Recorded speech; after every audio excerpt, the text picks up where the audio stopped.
Bom dia, irmãos. Nós vamos primeiro abrir as palavras aqui em Gênesis 22, verso 5. Então disse a seus servos: esperai aqui com o jumento, eu e o rapaz iremos até lá. Havendo adorado, voltaremos para junto de vós. Vamos voltar naquele trecho que nós conhecemos bem, que é João capítulo 4. Vamos começando a ler a partir do verso 19. Senhor, disse-lhe a mulher, vejo que tu és profeta. Nossos pais a adoravam nesse monte. Vós, entretanto, dizeis que em Jerusalém é o lugar onde se deve adorar. Disse-lhe Jesus: mulher, podes crer-me que a hora vem, quando nem neste monte, nem em Jerusalém adorareis o Pai. Vós adorais o que não conheceis. Nós adoramos o que conhecemos, porque a salvação vem dos judeus. Mas vem a hora, e já chegou, em que os verdadeiros adoradores adorarão o Pai em espírito e em verdade. Porque são esses que o Pai procura para seus adoradores. Deus é Espírito, e importa que os seus adoradores o adorem em espírito e em verdade. Vamos mais uma vez orar. Querido Deus, nós queremos mais uma vez pedir que Tu esteja aqui conosco. Queremos pedir que Tu nos ensines a adoração. Pai, mais uma vez pedimos a Tua unção, pedimos o Teu caminho para nós, porque Tu sabes que nós não conhecemos esse assunto. Pai, esperamos como a Maria diante dos pés do nosso Senhor. Que não ouviu-se o que o Senhor quer nos falar no dia de hoje. Entregamos esse momento nas Tuas mãos, em nome do nosso Senhor Jesus. Amém. O que nós queremos falar hoje é meio, eu diria até um pouco repetitivo em vários sentidos, que nós já tivemos muitos irmãos compartilhando conosco aqui sobre essa questão de adoração. Na verdade, ao ler esse trecho, teve várias coisas que veio à minha mente, né? E que nós estamos aqui com várias palavras relativas ao tema central do nosso encontro aqui. Primeiro nós vimos a mulher samaritana interagindo com o nosso Senhor Jesus e, de certa forma, ela tocou num assunto muito profundo, como nós temos conversado aqui. E eu queria destacar apenas poucas palavras. Aqui nós falamos sobre o assunto principal, que é a adoração. E que o Senhor procura adoradores que o adorem em espírito e em verdade. Então, algumas palavras nos chamou a atenção. Primeiro, tema central, adoração. Segundo, essa adoração acontece em espírito e em verdade. Terceiro, o Senhor busca adoradores. Então eu fiquei com o encargo mais voltado para falar dos aspectos práticos, que é falar sobre adoradores. Nós vamos tentar, por meio da palavra, ver quais são os adoradores e como nós exemplificamos, como nós vamos conhecer esses aspectos de adoração por meio dos adoradores. Então eu fiquei mais encarregado do lado mais prático, né? Não sei se é tão prático assim, né? Mas espero que seja, né? Nós vamos dar exemplos e que nós possamos ter esses exemplos para a nossa vida. Então vou tentar trazer muita coisa talvez do cotidiano, daquilo que aconteceu naquela época. Nós vamos ver nas pessoas que são os adoradores, tanto do Velho Testamento como do Novo Testamento, e talvez alguns aspectos que seja do dia a dia da gente, né? Portanto, eu vou talvez relembrar algumas coisas, né, não querendo ser repetitivo, sobre o que já foi falado, né? Primeiro, o irmão Mário trouxe aqui o assunto sobre o que é adoração, né? Que é uma atitude de prostração, de colocar nosso rosto em terra, de entregar ao Senhor o que o Senhor nos deu, né? Esses são aspectos diretamente ligados à oração, em espírito e em verdade. Nossa adoração deve ser em espírito e em verdade. E quando nosso Senhor Jesus interagiu com a mulher samaritana, ele enfatizou esses pontos. E o irmão Claudemir também acabou de mencionar aqui sobre como nós devemos adorar em espírito e em verdade. Eu vou tentar exemplificar alguma coisa, né? Então, primeiro, vou interagir, o que eu gostei muito de ver, ter muitos jovens aqui dessa vez, né? Um motivo de grande alegria para a gente poder interagir com vocês. Eu vou ver se vocês lembram, provavelmente todos vocês já sabem, que cada ano o dicionário Oxford, ele elege a palavra do ano, né? Alguém sabe qual é a palavra do ano de 2017? Hein? É youthquake. Né? Então, se não sabe, então, se não ficaram sabendo, youthquake quer dizer terremoto de jovens. Essa é a palavra mais falada ou mais popular no ano passado, né? 4, 5 dias atrás, fechou o ano, eles levantaram e sentiram que essa palavra é a palavra do momento. E do ano de 2016, qual é a palavra do ano do dicionário Oxford? Fake news. Então, claro, eu não estou entendendo por que está falando isso. O que está se dizendo que no ano de 2017, a importância dos jovens ficou muito marcado. Os movimentos dos jovens, o que os jovens pensam, isso está sendo colocado como o motor do nosso século. Então, por isso, quando eu vejo jovens aqui, eu consigo sentir, né, por que a sociedade de hoje presta tanta atenção aos jovens. Esse é um assunto que eu não vou esgotar aqui na ministração de hoje, mas também na nossa fala de amanhã, né?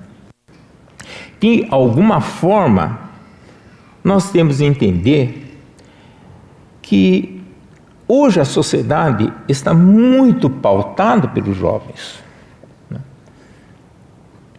E vamos voltar no ano 2016, que foi o ano da eleição do presidente dos Estados Unidos. E uma palavra ficou famosa, chamada fake news. O que significa fake news? Significa notícias falsas ou não verdadeiras. Por que eu trouxe isso? Porque o espírito da nossa época é pautada por espírito falso.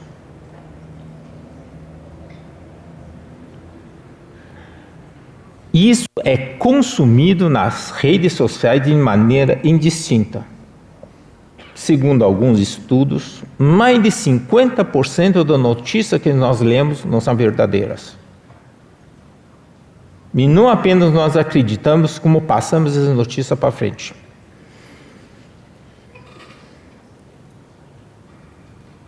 Como Pôncio Pilato perguntou, o que é a verdade?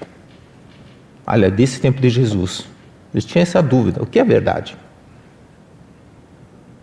Por isso, adorar o Senhor em espírito e em verdade não é trivial.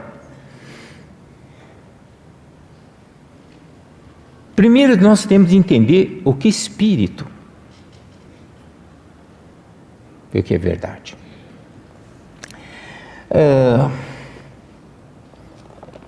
Você sabe que eu sou meio intrometido, né, em algumas coisas que talvez já não deveria ser no meu radar hoje, mas ainda na faculdade eu me engajei em alguns grupos de pesquisa na área de inteligência artificial. Quando a gente fala verdade, a verdade, se você entra no dicionário de antônimos, vai ver que a verdade, ela pode ser traduzido, o antônimo dele seria falso, ou fake, né, em inglês. Ou ele pode ser imaginário, né, que não é real. A palavra verdade, no original, ele tem puxa mais no sentido, não do verdadeiro falso, mas do real imaginário. O que é real, o que não é real. O que é verdadeiro e o que é imaginário. Eu diria mais uma palavra que nós não achamos tão negativo. O que é verdadeiro em contraposição ao que é artificial. Você sabe que nós temos um certo, assim, um problema com relação ao falso, né? Ninguém gosta de falso, né? Comprou um produto pirata, né? Made in China. Meio assim, né? Bom, eu sou de China, né? Fazer o quê, né? Como eu diria, um cartaz que eu ganhei, né? Fabricado nos anos 40, né? Todas as peças originais, pouco gasto, né? Mas continua sendo fabricado na China, né? Mas a gente não gosta de coisas piratas. Nós não gostamos de coisas falsas. Mas por incrível que pareça, nós aceitamos muito bem o que é artificial.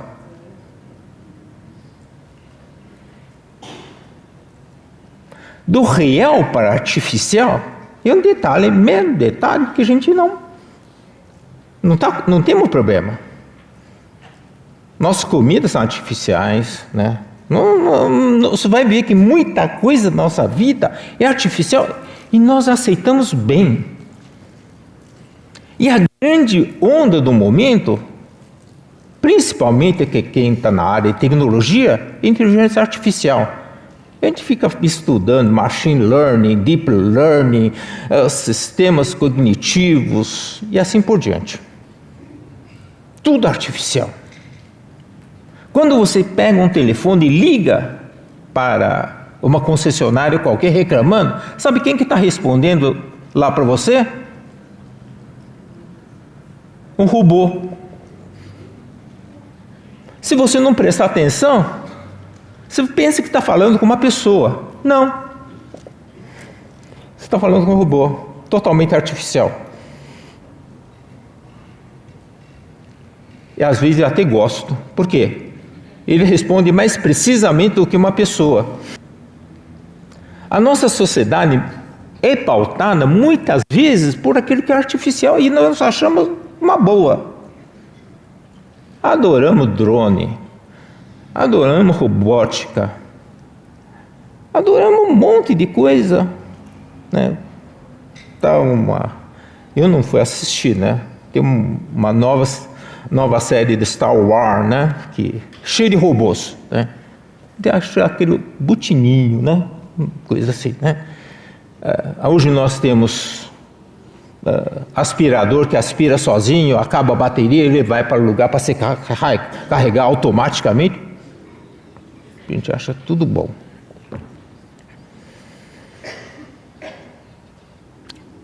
Esse é um problema. A nossa adoração é uma adoração espírito e artificial. Não combina. O espírito só combina com a verdade.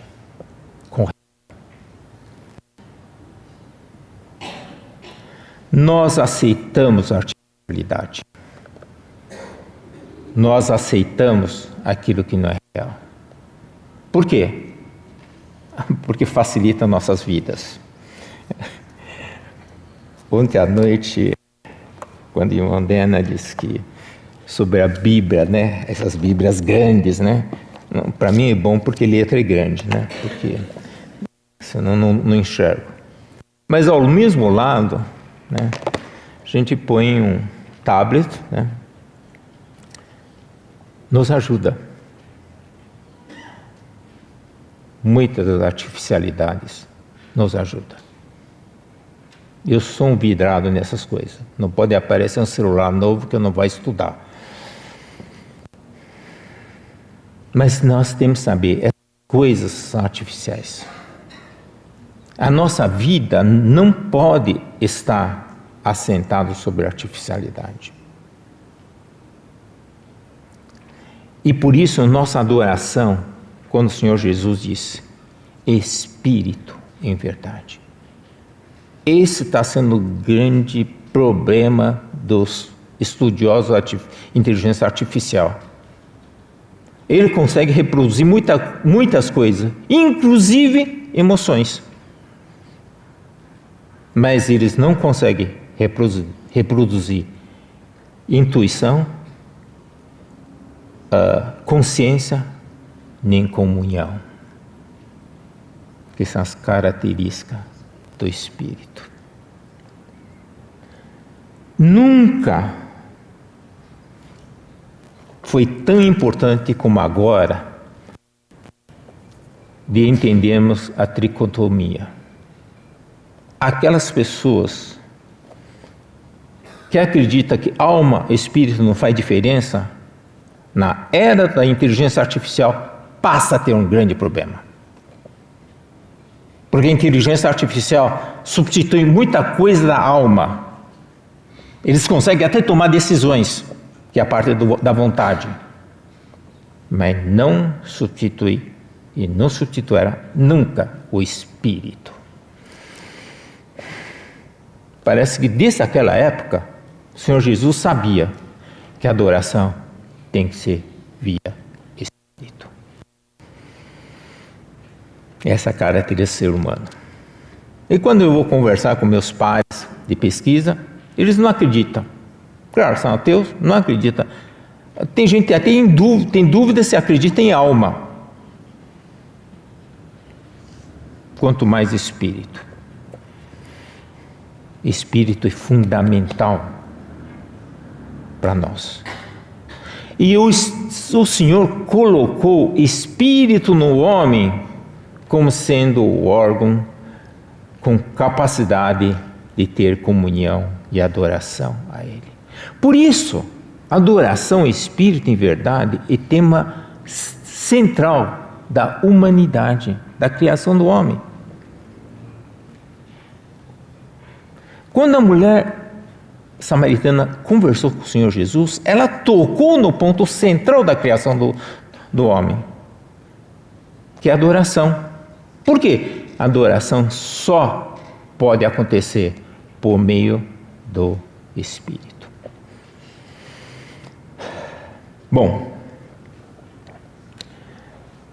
eu posso eu preciso terminar essa parte, porque eu preciso entrar nos exemplos da adoração. E nós vamos ver, então, o papel fundamental dessa parte da adoração espírito em verdade, que acontece naquele ser, naquele homem e mulher que Deus criou, da nossa leitura no Gênesis.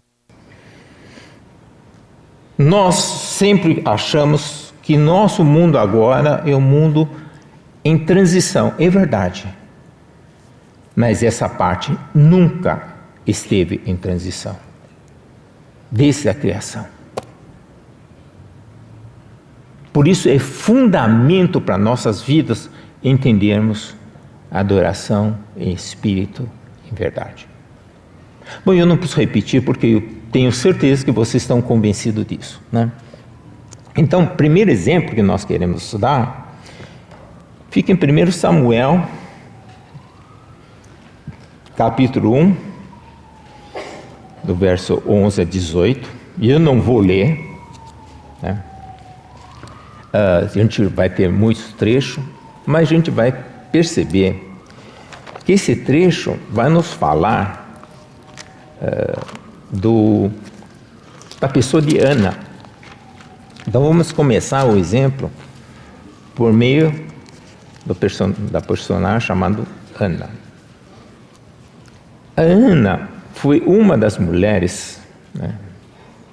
Temos registrado várias mulheres, né?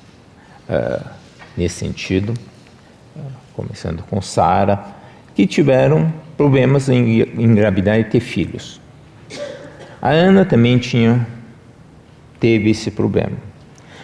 E aquele tempo, para uma mulher daquela época, uma mulher que não conseguia se engravidar era um problema de vergonha para ela. E ela tinha um peso muito maior, porque Elcana, né, ele tinha uma outra mulher que era rival da Ana, que ficava perturbando a Ana toda hora. Você não tem filho, você não tem filho.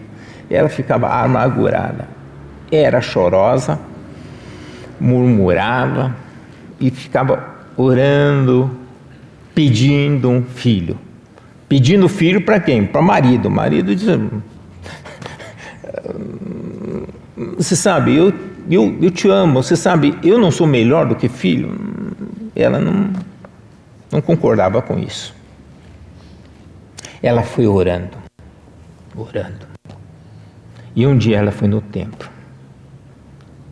Ela teve um lampejo. Ela entendeu por que o pedido dela não estava sendo atendido. Porque ela estava pedindo um filho para resolver um problema dela. Ela tinha um problema. Ela queria resolver o problema por meio do filho. Então, ela queria um filho para ela. E para também mostrar para o outro: tá vendo? Eu tenho um filho. Para resolver o problema dela. Ela entendeu que ela é um instrumento do Senhor. E a oração dela mudou. Ela não pediu mais filho para si. Ela pediu um filho para o Senhor.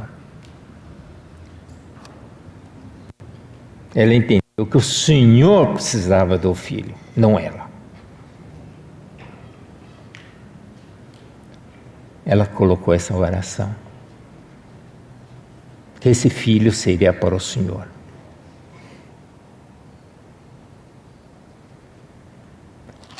O Senhor atendeu a sua oração.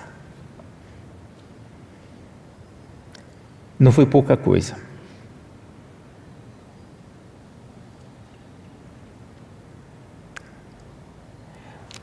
Quantas vezes nós oramos para o Senhor? Quantas vezes nós pedimos as coisas para que o resultado seja para o Senhor. Ou quantas vezes nós pedimos para nós. Por que essa oração foi tão agradável ao Senhor? Porque o Senhor precisava do Samuel. Por que o Senhor precisava do Samuel? Aliás, há uma série de estudos que eu acho que, se vocês puderem resgatar, seria interessante. E o processo de restauração do Senhor, são os princípios de restauração do Senhor. Você sabe que Israel, naquela época, no tempo da Ana, foi logo depois dos juízes, né? Vocês lembram da história, né? Foi quando o povo de Israel saiu do Egito, foi para Canaã, da terra que mana leite e mel, e grande advertência que o Senhor tinha para com o seu povo, que não adotasse os costumes do povo. Qual é o principal problema do costume do povo? Adoração a ídolos. E você vai ver que o povo de Israel, eles caíam sistematicamente em pecado nessa questão de adoração a ídolos. E toda vez que eles caíam, o que acontecia? Eles eram cativos. O Senhor levantava juízes, mas ele caía de novo. Caía. Até que um ponto que a nação de Israel era totalmente dominada pela terra, o povo da terra, que eles tinham conquistado, que eles tinham tido vitória, mas eles começaram a perder por meio da adoração a ídolos, ou seja, uma adoração errada. E o Senhor começa um processo de restauração. Como é que o Senhor restaurou? Primeiro, o Senhor quis mostrar que a restauração é baseada na graça do Senhor. Nenhuma restauração parte de nós, parte do Senhor. E quem representa a graça do Senhor? Então essa série de estudo mostra. A graça do Senhor é representada pela pessoa da Ruth. A Ruth era uma mulher moabita, como o Mário tinha citado. Ela, depois, no final da história, não vamos falar da história, no final da história, casou com Boaz e teve como filho Obed, que foi pai do Jessé, que foi pai do Davi. O Senhor ia restaurar o seu reino por meio de Davi. Mas precisava da Ruth. Era a graça do Senhor. Só que não bastava essa graça. Ele precisava que nós reconheçamos que Ele que está fazendo o trabalho. Para tanto, Ele precisa que nós oremos. Então, o segundo passo da restauração é a oração. Você quer restaurar qualquer coisa que estivesse ruim? Mas como é que eu faço? Ore. O Senhor vai fazer. Por quê? Oração nada mais do que um reconhecimento da nossa incapacidade perante Ele. A gente reconhece que o Senhor que vai fazer. E a Ana trouxe Samuel. Samuel representa revelação. Não basta nos ter a graça do Senhor, a oração, nós precisamos receber revelação. E o Senhor falava diretamente com Samuel. Samuel, desde pequeno, soube distinguir entre a voz de Deus e a voz dos homens. Depois, quando nós pretendemos falar sobre Davi, Jessé apresentou um monte de filhos. Está aqui os meus filhos. Samuel, conversando com o Senhor, não é nada, nenhum desses, viu? Pode pedir outro. Tem mais um filho que eu preciso trazer. Samuel tinha discernimento sobre o que Deus quer. Para restauração, qualquer restauração, é necessário a revelação do Senhor. E a revelação trouxe a realidade que o rei Davi, ele representa, nesse instante, a soma dos desejos do Senhor. E homem segundo o coração de Deus. A gente vai falar um pouco mais na frente. Ele uniu o povo de Israel. Então, com Israel unido,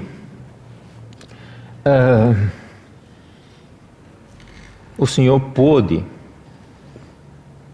trazer a centralidade dele para Jerusalém. Aqui que é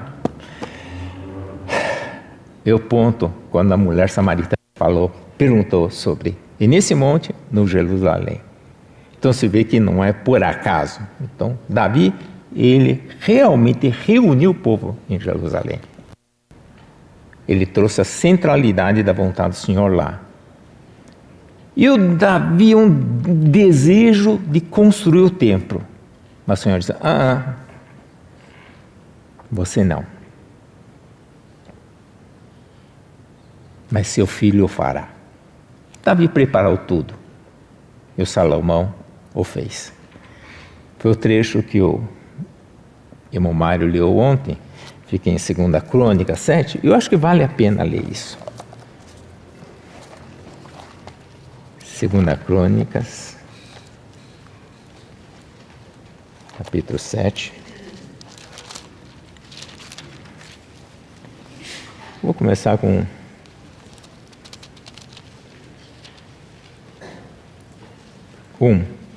Tendo Salomão acabado de orar, desceu fogo do céu e consumiu o holocausto, e o sacrifício, e a glória do Senhor encheu a casa. O sacerdote não podia entrar na casa do Senhor, porque a glória do Senhor tinha enchido a casa do Senhor. Todos os filhos de Israel, vendo descer o fogo e a glória do Senhor sobre a casa, se encurvaram com o rosto em terra sobre o pavimento e adoraram, e louvaram o Senhor. Porque é bom, porque sua misericórdia dura para sempre. Que bacana. Salomão representa a sabedoria. Sem sabedoria não há processo de restauração.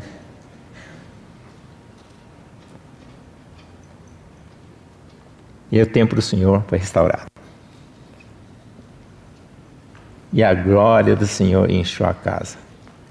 Ao ponto do sacerdote não conseguir entrar em casa. Você sabe, o Senhor cheio de senso de humor, né? Nesse momento de clímax, né, do templo, você sabe, o Senhor disse, sacerdote, você fica lá de fora, tá? Você sabe que os sacerdotes são doidos para compartilhar da glória do Senhor, né? O Senhor, vocês ficam lá de fora, porque essa é minha hora. É a minha glória que está aqui. Vocês ficam lá, olha, junto com os outros, vocês adoram o Senhor, tá? Os sacerdotes ficam fora da casa do Senhor e o povo se curva e adora o Senhor.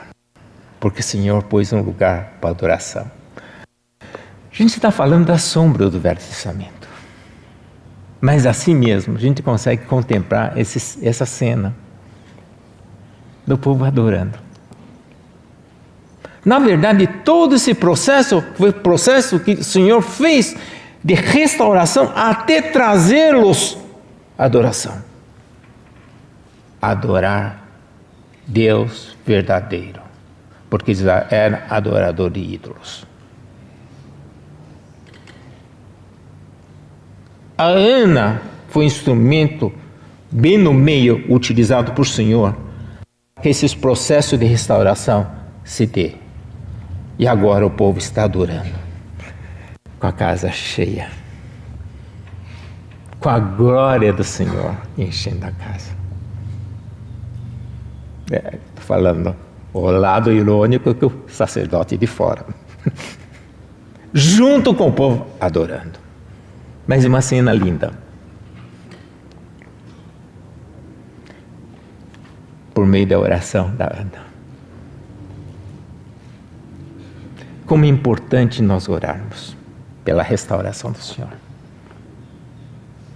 Às vezes de maneira imperceptível. Eu diria, a Ana, ela tinha uma visão muito, muito clara do que o Senhor quer. Tanto é que, se a gente pegar o versículo 28, 1 Samuel 1, 28, vamos voltar lá. Quando esse menino, né, foi desmamado, cresceu um pouco, a Ana trouxe o Samuel consagrando ao Senhor. No verso 28 diz: pelo que também trago como devolvida ao Senhor e por todos os dias que vive, pois do Senhor o pedi. Ele pediu aquilo do Senhor para o Senhor, e a Ana devolveu ao Senhor. A última frase: e eles adoraram ali o Senhor. A coisa mais preciosa uma mãe pode ter é seu filho. Mas ela sabia que esse filho era do Senhor. No momento que eu trouxe de volta à casa do Senhor, ela se prostrou e adorou.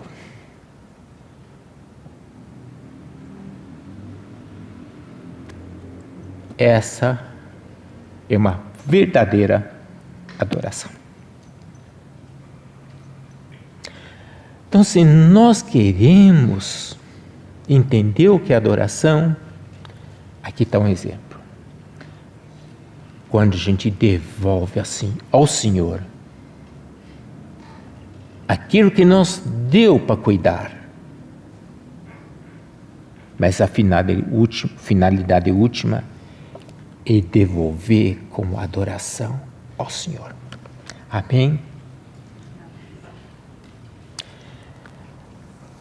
Vamos para o segundo exemplo.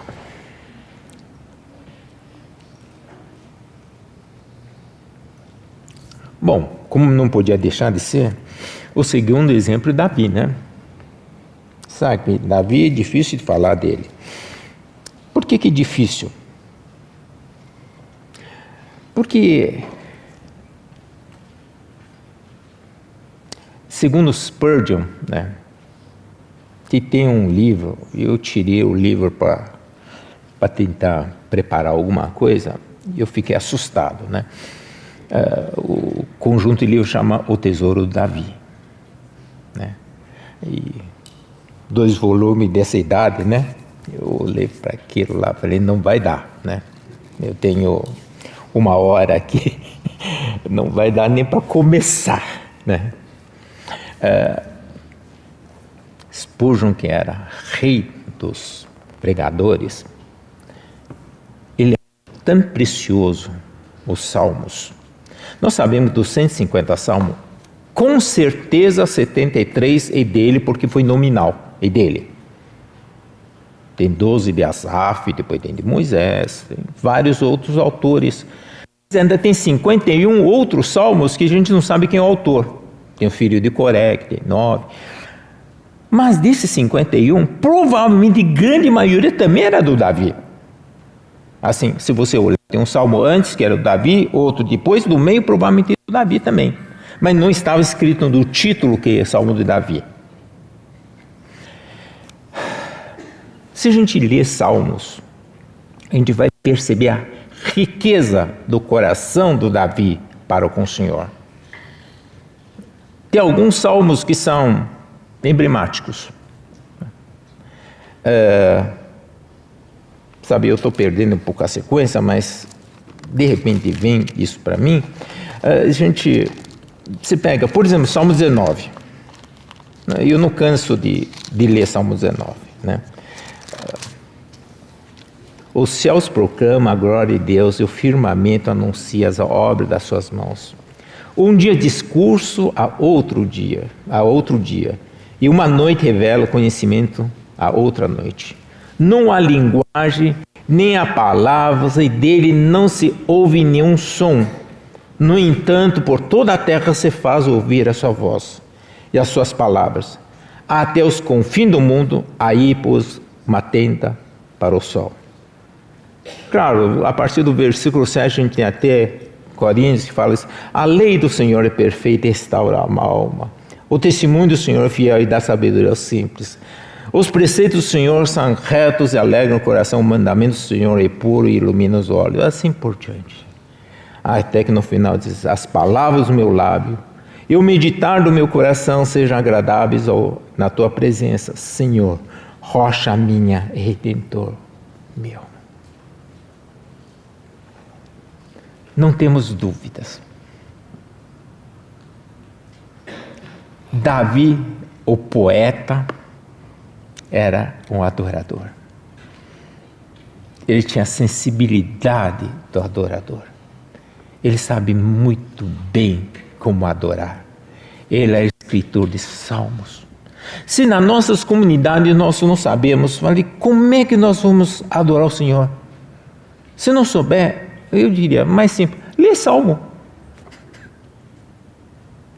Não precisa fazer mais nada. É só ler salmo. O irmão lê um salmo, outro irmão lê outro salmo.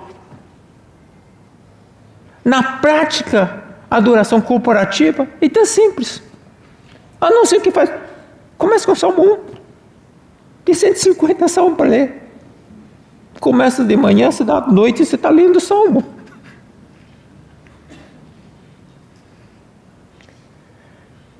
Teve uma época, mas quando eu era jovem, né? A gente pensou muitas vezes em colocar música em todos os salmos. Falei que não seria tão bom a gente poder fazer isso? Teremos adoração.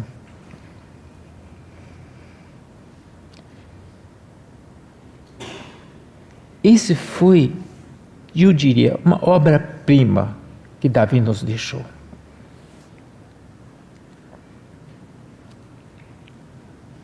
Ele era adorador pela sua obra aqui.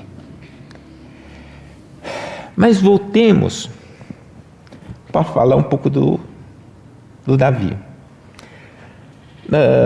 No 1 Samuel, quando ele primeiro foi escondido pelo Jessé, descoberto por Samuel, ungido por Samuel, e a partir daquele momento, a partir do capítulo 16, e foi interessante porque, e eu vou só ler um pouquinho, né? Todos nós sabemos, né? Desse tempo de escola dominical, né?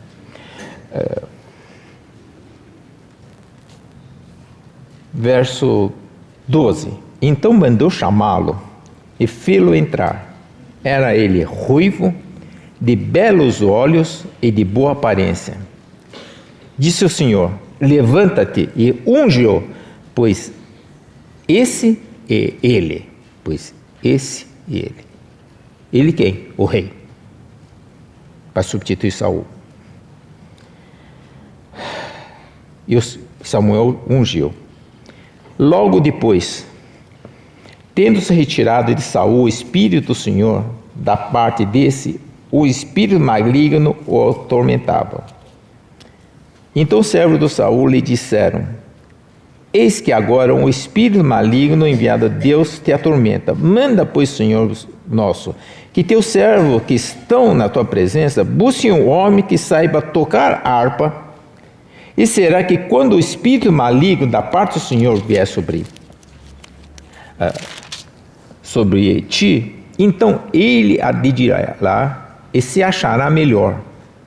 Disse Saul aos seus servos, buscai-me, pois um homem que saiba tocar bem, e trazei-mo. Então respondeu um dos moços, disse: conheço um filho de Jessé, o belemita, que sabe tocar, é forte, valente, homem de guerra, sisudo em a palavra e de boa aparência. E o Senhor é com ele. Eles estão descrevendo quem? Davi. Você sabe, no dia de hoje, com todas essas características, ele seria uma celebridade. Seria ator principal global. Tudo de bom. Forte, homem de guerra, boa aparência, uso de palavras, sabe falar, toca bem instrumento, poeta, como nós vimos. Ele é uma pessoa excepcional. Do ponto de vista humano, ele é impecável.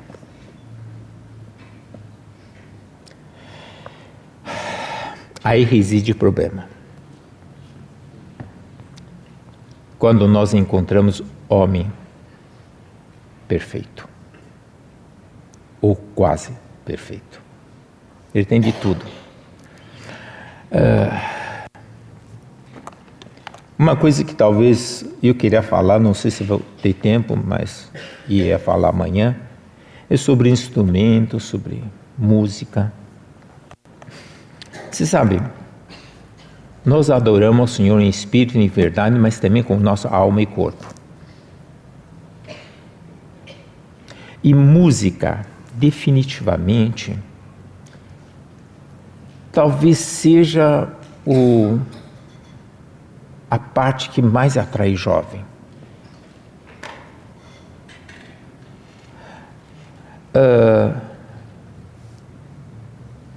As pessoas mais conhecidas por nós, claro, para alguns podem achar que ser esportista ou não sei o quê, mas cantor nunca saiu de moda. Músico nunca saiu de moda. Quando olho os jovens andando, eles estão com fone de ouvido direto nas músicas. E ser músico hoje é um atrativo muito grande. Vou falar isso mais para frente. Então nós olhamos, muitas vezes a gente lembra na escola dominical Davi e Golias. Parece que o fato marcante, claro, antes disso ele já tinha matado o leão, o urso, etc., com a mão, pouca coisa, mas era um homem sensível, bonito, toca bem instrumento. É difícil achar uma pessoa assim, cá entre nós,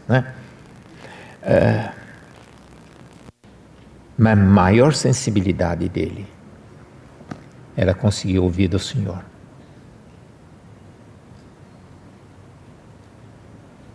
Se ele conseguiu escrever esses salmos, porque ele conhecia o coração do Senhor, como está escrito em Atos 13. Era um homem segundo o coração de Deus. Sem essa característica, o resto não vale nada. Porque vocês vão ver que o Saul era também um homem assim. Absalão também era um homem assim. Mas Davi se destacava. Por quê? Ele tinha coração segundo o nosso Senhor.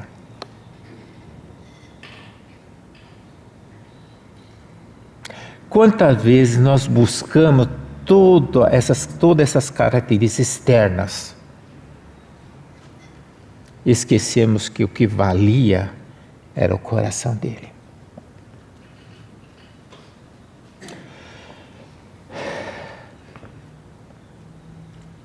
Na verdade,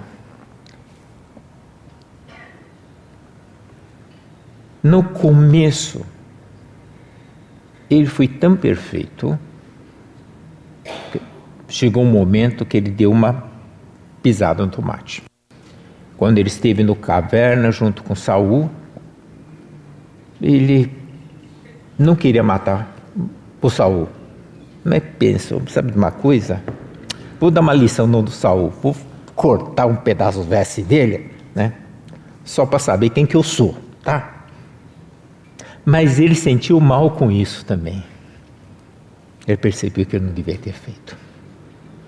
Ele é levantado até a sua espada contra a veste só do Saul.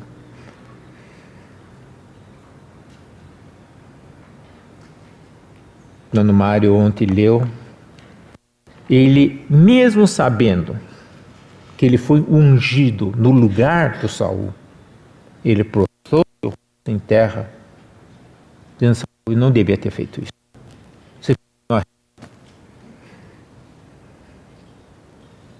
Nós vemos quão bom era esse coração dele.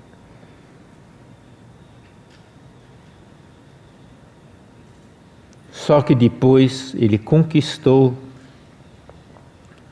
todo Israel, uniu. Aí ele se tornou rei de verdade, ou seja, rei do palácio. Um rei palaciano. Esse é um problema. Quando você se estabiliza e você começa a levar a vida confortável. A palavra diz, ele levanta de tarde não é momento de levantar, né? Ele levantou de tarde. Ele levantou de tarde e viu uma mulher se banhando. O resto da história nós conhecemos. Foi o grande pecado do Davi. Davi pecou. De uma maneira absurda.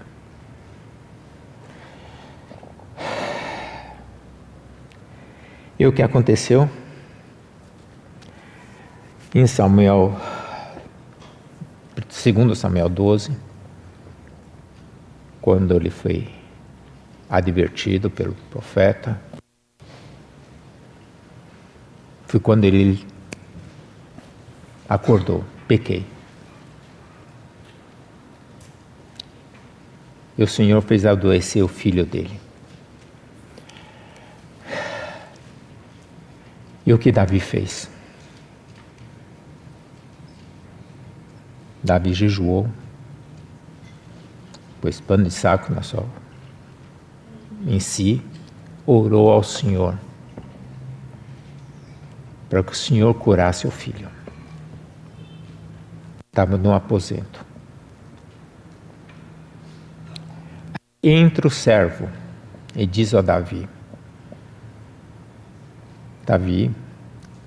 eles tinham medo de falar para Davi.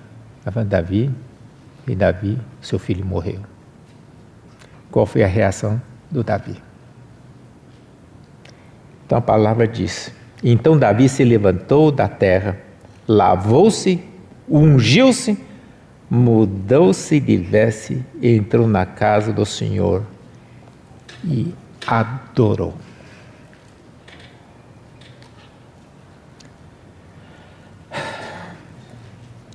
Eu brinquei lá no conferência de novembro, lá em Joinville, né? Eu disse que fiz uma brincadeira lá, quem estava lá sabe.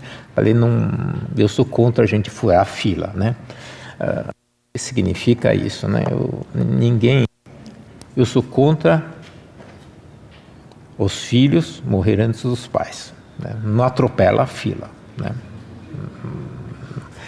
Como meus pais faleceram, né? Eu sou próximo da fila, então é comigo, tá? Vocês ficam.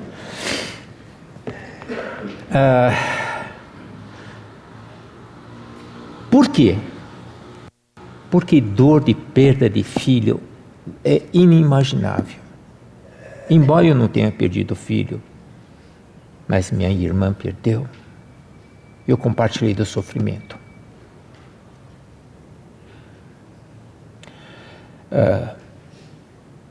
Eu tive o privilégio de ver expirar o meu pai e minha mãe.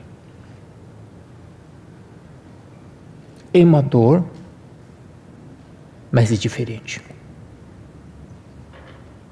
eu diria, conseguir cuidar dos meus pais até o último dia da vida dele, é um privilégio da minha parte. Mas ver perda do filho é inimaginável para quem não tem filhos. Davi perdeu seu filho. Levantou-se, lavou-se, ungiu, entrou na casa do Senhor e adorou.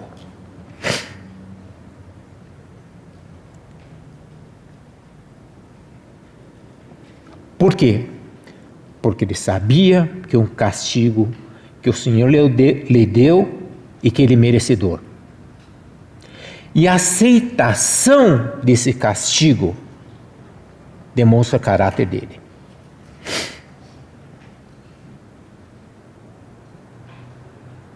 Isso é adoração. A adoração é quando você aceita aquilo que vem do Senhor e você sabe que você é merecedor daquilo. E às vezes nós revoltamos, até quando nós somos responsáveis.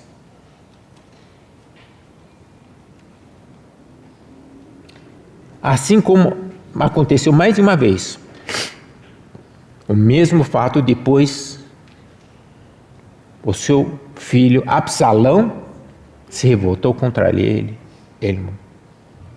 Absalão morreu. Ele chorou, mas adorou. Sabe, quantos de nós somos capazes de aceitar a mão disciplinadora do Senhor e adorar o Senhor na sua disciplina?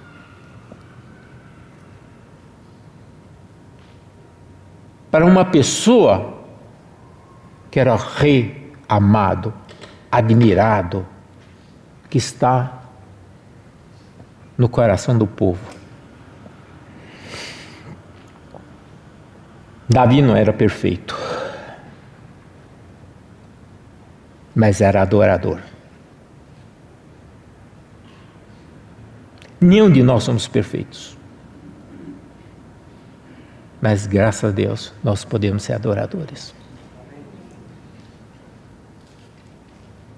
O Senhor aceita a nossa adoração quando a gente reconhece quem Ele é. Vamos examinar. Na verdade, o primeiro adorador deveria ser Jó. Porque Jó foi do tempo de patriarcas, né? Tempo do patriarca, quer dizer, seria mais ou menos tempo do Abraão, mas cronologicamente talvez o livro do Jó fosse o primeiro. O Jó era uma pessoa peculiar também, né? Olha só, temos essas pessoas peculiares, né? Que bom, né? Então, se a gente abrir o livro de Jó, a gente vai perceber que Jó, ele era uma pessoa assim, como eu diria também, né? De novo, né? Como um senhor, né? Era tudo de bom, né? Ele tinha filhos, filhas, tinha riqueza no capítulo 1 de Jó, né? No verso 5, decorrido o turno dos dias dos seus banquetes, chamava Jó seus filhos e os santificava. Ele levantava-se de madrugada e ofereceu holocaustos segundo o número de todos eles, pois dizia, talvez tenha pecado meus filhos, blasfemado contra Deus em seu coração. Assim o fazia Jó continuamente. Veja, o Jó tinha um papel de sacerdote também, mas ele era adorador. Pense sempre. Até que um dia acontece alguma coisa nos lugares celestiais. Esse acontecimento foi interessante. Então perguntou, no verso 7, então perguntou o Senhor a Satanás, de onde vens? Satanás respondeu ao Senhor e disse, de rodear a terra e passear por ela. Perguntou ainda o Senhor a Satanás: observaste o meu servo Jó? Porque ninguém há na terra semelhante a ele, homem íntegro e reto, temente a Deus e que se desvia do mal. Né? Veja, não sei quantos jovens aqui estão procurando emprego, alguma coisa assim, né? Vou procurar. Você sabe, uma das coisas mais importantes quando você quer procurar qualquer coisa assim, você fala, eu quero uma carta de recomendação. Então, a quem você vai pedir uma carta de recomendação? Não, uma pessoa influente que tenha, né, que seja marcante na sociedade. O Jó tinha uma carta de recomendação, né, sobre ele, né? Adivinha quem recomenda ele? Deus. Você fala, o que você vai carta de recomendação? Deus dá uma carta de recomendação para Satanás. Ó, você viu meu servo Jó? Okay?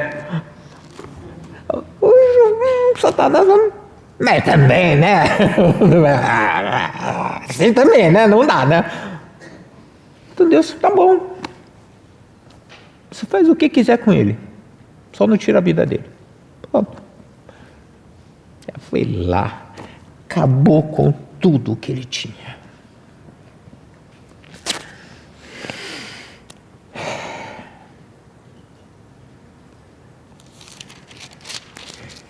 O pior, né?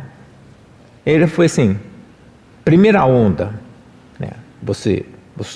Cara, veio fogo, não morreu isso, foi uma notícia atrás da outra. Ele lá, próximo, próximo. Enquanto um estava terminando da má notícia, o outro já chegou para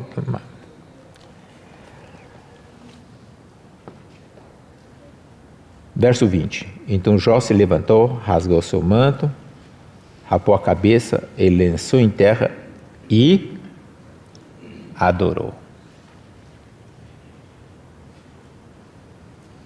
Depois de ter acontecido tudo isso. E disse: nu saí do ventre da minha mãe e nu voltarei. Senhor o deu e o Senhor o tomou. Bendito seja o nome do Senhor. Oh, que vitória!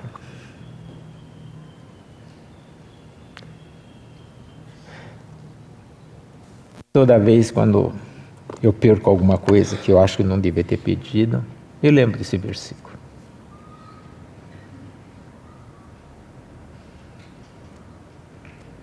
No saí do ventre da minha mãe, não voltarei.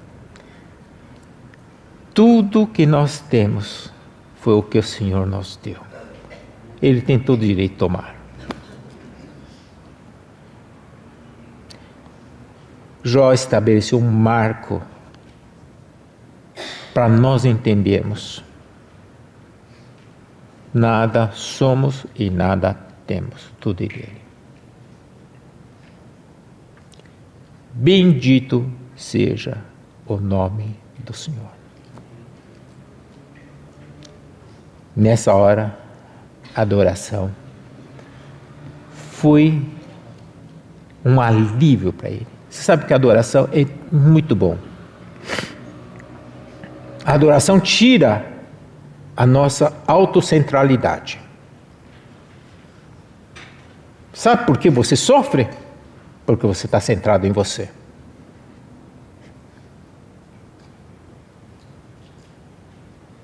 Tira a centralidade sobre você. É o grande remédio. Eu tive curiosidade de estudar durante um tempo agora, uns anos, sobre psicanálise. Eles ficam falando, mas também, né? Por importância sobre si mesmo, só pode dar nisso. No momento que você adora, o objeto não é mais você. Você tira a centralidade de você. Ele saiu mais do que vencedor nessa hora, por meio da adoração. por meio do reconhecimento da total soberania de Deus na sua vida. E nessa hora, o Jó teve vitória e o Senhor teve vitória sobre Satanás.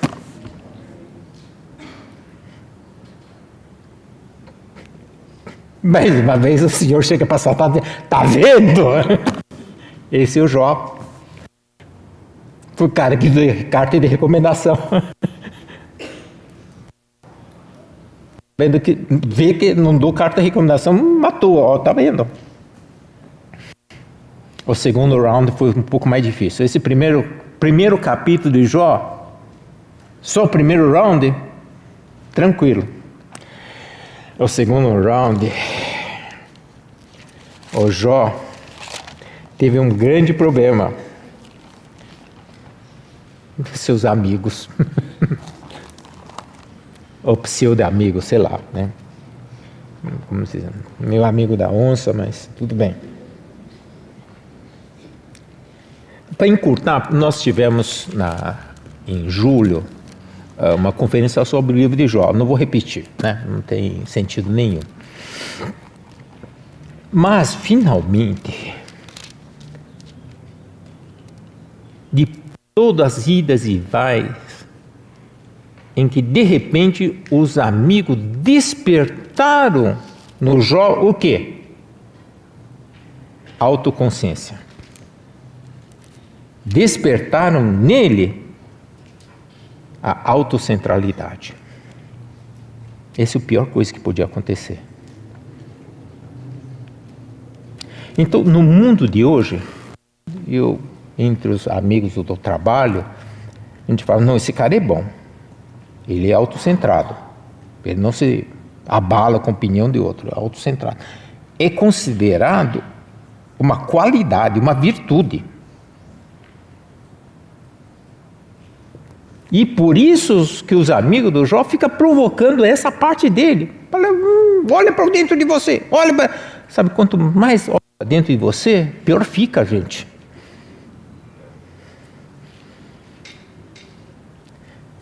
E às vezes quando a gente vai consolar uma pessoa, né? Aí a gente fala: não se preocupe, eu também passei por isso. Você sabe, quando você começa a contar a sua experiência, você sabe o que você faz? Você provoca ele pensar na sua própria experiência. Eu diria, a gente está dando um do amigo do Jó.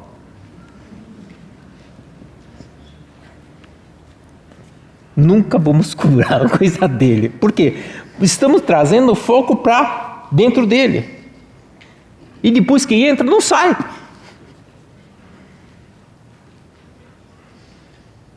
Ele vai ter que ter muito divã, né? Você sabe o que o terapeuta faz, né? Você fica do lado, fica falando, para ver se sai alguma coisa, né?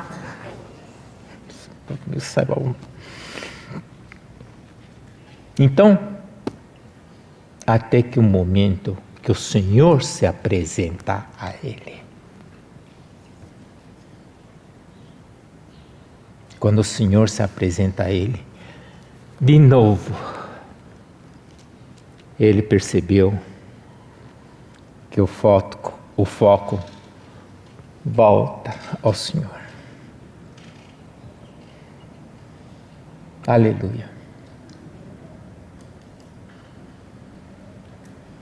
Foco sempre é voltado ao Senhor. E nesse momento,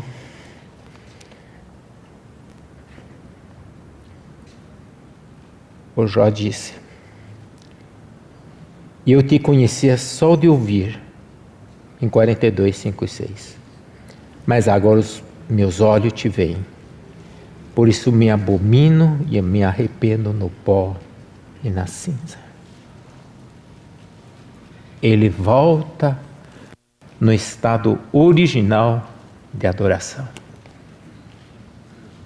Porque de novo ele lembra do Senhor. Que o Senhor nos colocou aqui na terra não para focar em nós mesmos, mas para focar nele. Eu diria, a maioria das doenças que nós temos hoje na sociedade é psicossomática. Haja Prozac, haja remédio, né, para essas doenças de depressão. Em grande maioria dos casos, as doenças é porque nós começamos a focar em nós mesmos. Sabe, a adoração, ele tem uma contraindicação. É te curar das doenças físicas. Porque você tira foco de você. Tira foco da autocomiseração.